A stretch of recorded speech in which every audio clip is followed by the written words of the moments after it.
नमस्कार दोस्तों, स्वागत है आपका भजन ज्ञान चैनल में। दोस्तों आइए जानते हैं कि हमारी बालकनी में, हमारी छत पे अगर तरह-तरह की चिड़िया, पक्षी आती हैं, दरवाजे पे गाय आती हैं, तो इसके क्या शुभ संकेत मिलते हैं? अगर आप इसके साथ दुर्व्यवहार करते हैं, तो इसका क्या परिणाम निकलता है? आपका दुर्भाग्य जागता है। इसलिए आप कभी भी आपके दरवाजे पे गाय आए तो उसे भगाना नहीं चाहिए, कुछ न कुछ खिला कर के ही उसे अच्छे से आराम से हटाना चाहिए। यानी कभी-कभी कोई डंडा दिखा देता है, झाड़ू दिखा देता है, ऐसा कभी नहीं करना चाहिए। पक्षी अगर आ रही है तो उसको दाना दें, पानी दें, उसे भगाना नहीं चाहिए। आइए जानते हैं इस कहानी के माध्यम से कुछ बातें कि जब हमारे घर आंगन में चिड़िया पक्षी आती है तो इसका क्या शुभ संकेत होता है। शास्त्रों के अनुसार बहुत सारे ऐसे शुभ संकेत हैं। इस प्राचीन कथा के माध्यम से घर में पशु पक्षी से कौन से संकेत प्राप्त होते हैं। दोस्तों एक समय की बात है, मध्य देश में एक अत्यंत शोभामान नगरी थी। उसे नगरी में एक गरीब बनिया रहता था। बनिया की एक पत्नी थी और 3 पुत्र थे। बनिया की पत्नी का नाम था सुकन्या। सुकन्या की एक पतिव्रता नारी थी। सुकन्या एक पतिव्रता नारी थी। वह केवल अपने ही पति से एकनिष्ठ रखती थी। वह गृह कार्य दस तथा परिवार का अच्छे से ख्याल रखती थी। किंतु बनिया की पत्नी अत्यंत कंजूस थी। वो बहुत कंजूस स्वभाव की थी। वह एक एक कर पैसे का हिसाब रखती थी। एक पैसा भी खर्च करते समय वो 100 बार सोचती थी। घर के अन्न का एक दाना भी वो खराब नहीं होने देती थी। घर को रोज स्वच्छ करना, घर के आंगन को साफ करके रंगोली बनाना, तुलसी को जल देना, तुलसी की नित्य पूजा करना, सूर्य को अर्घ्य देना, पूजा पर घर में देवी देवताओं की नित्य पूजा करना, संध्या उपासना करना, तुलसी के पास घी की दीपक जलाना आदि प्रकार के सभी शास्त्रीय नियमों का पालन वो किया करती थी। सुकन्या कभी देर से नहीं जागती थी। हमेशा ब्रह्म मुहूर्त में जगकर स्नान आदि करके घर के काम करती रहती थी। यूँ कहे तो सुकन्या एक अत्यंत गुणवान चरित्रवान नारी थी। किंतु उसके अंदर एक ही कमी थी, वह बहुत कंजूस थी। सुकन्या बहुत ही ज़्यादा कंजूस थी। वह अपने घर के अनाज का एक दाना भी कभी किसी को नहीं देती थी। उसके द्वार पर आए किसी भी याचक को, किसी भी भिखारी को एक पैसा तो क्या अन्न का एक दाना भी नहीं देती थी, क्योंकि उसे लगता था कि दूसरों को अन्न देकर उसे बर्बाद नहीं करना चाहिए। यह भविष्य में काम आएगा, यह सोचकर वो किसी को कुछ भी नहीं देती थी। सुकन्या के घर की स्थिति गरीब अवश्य थी। पति और वे दोनों ही काम करके परिवार का पेट पालन करते थे। जितना अन्न जमा कर पाते थे, सुकन्या रोज सुबह अपने घर के सारे काम करके माँ लक्ष्मी के मंदिर में जाकर उनकी पूजा करती थी, जिसे माता लक्ष्मी भी उस पर प्रसन्न थी। किंतु सुकन्या की गरीबी का कारण वह खुद ही थी। सुकन्या के कंजूस स्वभाव के कारण कई बार उसने अपनी ही की किस्मत को ठोकर मार दी थी। दोस्तों माता लक्ष्मी सुकन्या की भक्ति से अत्यंत प्रसन्न थी। माँ लक्ष्मी सुकन्या को वह सब कुछ देना चाहती थी जिससे सुकन्या की दरिद्रता दूर हो जाए और उसे सुख समृद्धि की प्राप्ति हो। इसलिए एक बार माता लक्ष्मी सुकन्या की परीक्षा लेने के लिए सोचती हैं। दोस्तों सुकन्या का घर ऐसा था जहाँ पर न कोई पशु आता था और ना ही कोई पक्षी, क्योंकि उसके घर पर पक्षियों को अन्न का एक भी कण नहीं मिलता था और ना ही पीने को पानी। सुकन्या द्वार पर न कुत्ते आते थे और ना ही कोई गाय आती थी, क्योंकि सभी जानते थे कि सुकन्या किसी को भी अन्न का एक कण भी नहीं देती थी। फिर भी एक दिन एक चिड़िया सुकन्या के घर पर आती है और चारों ओर घूमने लगती है। सुकन्या के घर पर उसे कहीं भी अन्न का एक कण भी नहीं दिखाई देता है। वह चिड़िया सोचती है, अजीब बात है, इस घर पे ना अन्न का दाना है और ना ही पक्षियों को पीने के लिए पानी है। लगता है इस घर में रहने वाले लोग बहुत ही दरिद्र है और गरीब हैं। वह चिड़िया दूसरे दिन भी उस घर पर आती है, लेकिन उसे कोई दिखाई नहीं देता है और ना ही अन्न का दाना भी दिखाई पड़ता है, जिससे वह चिड़िया बहुत दुखी हो जाती है। फिर चिड़िया सोने लगते हैं। आज मैं इस घर में रहने वाली स्त्री से बात अवश्य करूंगी। फिर चिड़िया सुकन्या के घर के सामने बैठ जाती है। कुछ देर बाद सुकन्या घर से बाहर आती है तो देखी कि एक चिड़िया उसके घर के सामने उड़ रही है। सुकन्या उसको भगाने लगती है, लेकिन वह चिड़िया वहाँ से नहीं जाती है। फिर सुकन्या झाड़ू लेकर उस चिड़िया को भगाने के लिए उसके पीछे लगती है, लेकिन वह चिड़िया फिर से उड़कर वापस आ जाती है।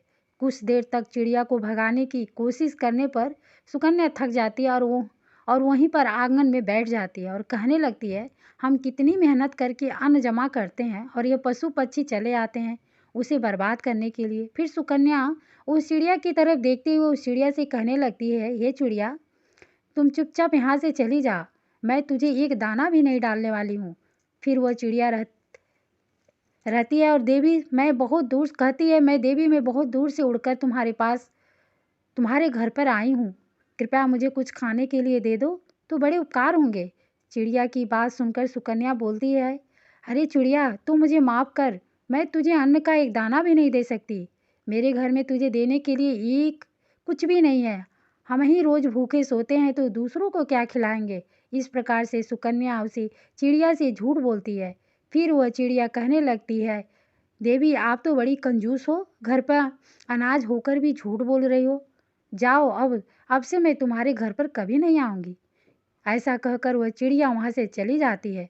फिर दूसरे दिन उसे सुकन्या के घर पर एक मोर आता है और अन्न की तलाश में इधर उधर घूमने लगता है, लेकिन उसे अन्न का एक दाना भी नहीं मिलता। उसे मोर को देखकर सुकन्या हाथ में डंडा लेकर उसे भगाने लगती है ताकि वह उसके पेड़ पौधों को न खाए। फिर वह माँ बोलने लगता है, हे देवी, या क्यों कर रही हो, मुझे क्यों मार रही हो। सुकन्या उसे मोर से कहती है, हे मोर, तू जल्दी भाग यहाँ से, तू भी आ गया मुफ्त में खाने के लिए। यहाँ तेरे लिए कुछ भी नहीं है, कहीं और जाकर अपना पेट भर, हमारे घर में अन्न का एक दाना भी नहीं है। इस प्रकार से सुकन्या मोर को भी झूठ बोलती है। वो मोर कहता है, हे देवी, आप झूठ बोल रही हो, आपके घर में अनाज होकर भी आप थोड़ा सा अनाज मुझ भूखे प्राणी को नहीं दे रही हो, इससे आपको पाप लगेगा। सुकन्या कहती है, ओह रे मोर, तू तो बड़ा चालाक है, मुझे कैसे पाप लगेगा।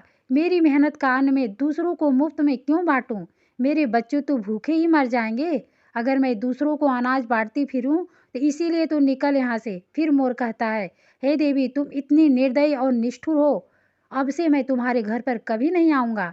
उसके बाद वो मोर एक पल कन्या के घर के सामने गिरता है और उस स्थान से दुखी होकर चला जाता है। सुकन्या उस मोर के पंख को उठाकर बाहर फेंक देती है। उसके बाद एक गाय सुकन्या के द्वार पर आती है तो सुकन्या भी उसे दंड दिखाकर भगाने लगती है। गौ माता कहती है, हे देवी, मैं कई दिनों से भूखी हूँ, कुछ खाने को दे दो। लेकिन सुकन्या एक रोटी भी गाय को नहीं देती। इस प्रकार से कुत्ता, बिल्ली, उल्लू, कौवा आदि पशु पक्षी उसके घर पर आते हैं और एक भी पशु पक्षी को अन्न नहीं देती है और सभी को भगा देती है। वे सभी पक्षी निराश और उदास होकर भूखे प्यासे ही लौट जाते हैं और फिर दोबारा सुकन्या के द्वार पर नहीं आएंगे, ऐसा कहकर चले जाते हैं। फिर एक दिन रात के समय एक चमगादड़ सुकन्या के घर की छत के एक कोने में आकर लटकने लगता है, जिस पर सुकन्या ध्यान भी नहीं देती है। वह चमगादड़ ना कुछ मांगता है और ना कुछ बोलता है, चुपचाप लटकता रहता है। फिर दूसरे दिन अचानक राजा के सिपाही सुकन्या के घर पर आते हैं और उसके पति को चोरी के इल्जाम में पकड़ कर ले जाते हैं, जिससे सुकन्या बहुत दुखी हो जाती है और रोने लगती है। फिर सुकन्या माँ लक्ष्मी के मंदिर में जाती है और माँ के सामने बैठकर रोते हुए कहने लगती है, हे माँ, माता लक्ष्मी, मैंने ऐसा कौन सा पाप किया है जो मुझे यह दिन देखना पड़ा।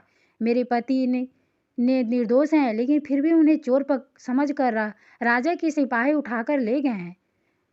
माँ, मेरी रक्षा करो। तब देवी लक्ष्मी उसके सामने प्रकट हो जाती है और कहती है, हे पुत्री, शक मत करो, यह सब कुछ तुम्हारे ही कर्मों का फल है। मैं तुम्हारी दरिद्रता दूर करने के लिए तुम्हारे घर पर पशु पक्षियों को भेजा था, किंतु तुमने उन्हें अपमानित करके घर से निकाल दिया, अन्न का एक दाना भी उन्हें नहीं डाला। इसी कारण से वे सभी पशु पक्षी निराश और दुखी होकर लौट गए हैं। पुत्री, सबसे पहले तुम्हारे घर में चिड़िया आई थी। चिड़िया का घर पर आना सुख समृद्धि का सूचक होता है। जिस घर में चिड़िया अपना घोंसला बना देती है, उसे घर में हमेशा आनंद और खुशहाली रहती है। घर का वातावरण सुखद रहता है। घर में यदि कहीं भी चिड़िया बीट कर देती है तो यह भी बहुत अच्छा संकेत होता है। चिड़िया बहुत ही सीधी सादी और डरपोक पक्षी होती है, वह जल्दी किसी के करीब नहीं आती है। लेकिन यदि चिड़िया घर में बिना किसी डर के आने जाने लगे तो उसे घर में धन संपत्ति आगमन होता है। इसलिए घर पर चिड़िया आए तो उसे दाना डालना चाहिए, उसे पानी पिलाना चाहिए। मैं ही तुम्हारी दरिद्रता को दूर करने के लिए उस चिड़िया को तुम्हारे घर पर भेजा था, किंतु तुमने ऐसा नहीं किया। तुम्हारे घर पे आई लक्ष्मी को तुमने खुद ठोकर मारकर भगा दिया। फिर तुम्हारे घर पर मोर आया था, जिसे भी मैंने ही भेजा था। मोर एक अत्यंत पवित्र पक्षी है। यह देवी सरस्वती का वाहन है। मोर का घर पर आना शुभ संकेत होता है। इसके घर पे आने से मनुष्य को बुद्धि और ज्ञान की प्राप्ति होती है। उसे घर में निवास करने वाले मनुष्यों का विकास होता है। किंतु तुम्हारे घर पे आए उस वाहन को तुमने भोजन नहीं दिया और उसे भी अपने घर से भगा दिया। उस मोर ने तुम्हारे घर के सामने पंख भी गिराया था। मोर का पंख घर में रखने से भी घर की उन्नति होती है, किंतु तुमने उस पंख को भी उठाकर फेंक फेंक दिया। हे पुत्री, मैं तुम्हारे भले के लिए मोर को भेजा था, किंतु तुमने उसे भी अपमानित करके कर दिया। माँ लक्ष्मी कहती है, हे पुत्री, फिर मैं तुम्हारे घर पे साक्षात कामधेनु गाय को भेजा था, जो तुम्हारी सभी मनोकामनाओं को पूर्ण करने के लिए ही आई थी, किंतु तुमने उसे भी अपमानित करके बिना रोटी खिलाए घर से भगा दिया। तुमने अपने घर पे आई हुई साक्षात देवी कामधेनु को ही निकाल दिया। उसके बाद मैं तुम्हारे घर पर कौवा भी भेजा था। हे पुत्री, कौवा जिस घर का पानी पीता है उसे घर पर कभी विपत्ति नहीं आती, कभी संकट नहीं आते, किंतु तुमने कौवे को भी जल का पानी नहीं कराया, जलपान नहीं कराया, उसे भी अपमानित करके भगा दिया। माँ लक्ष्मी कहती है, हे पुत्री, इतना ही नहीं, मैंने मेरे वाहन उल्लू को भी तुम्हारे घर पर भेजा था, तुमने उसे भी अपने घर से निकाल दिया।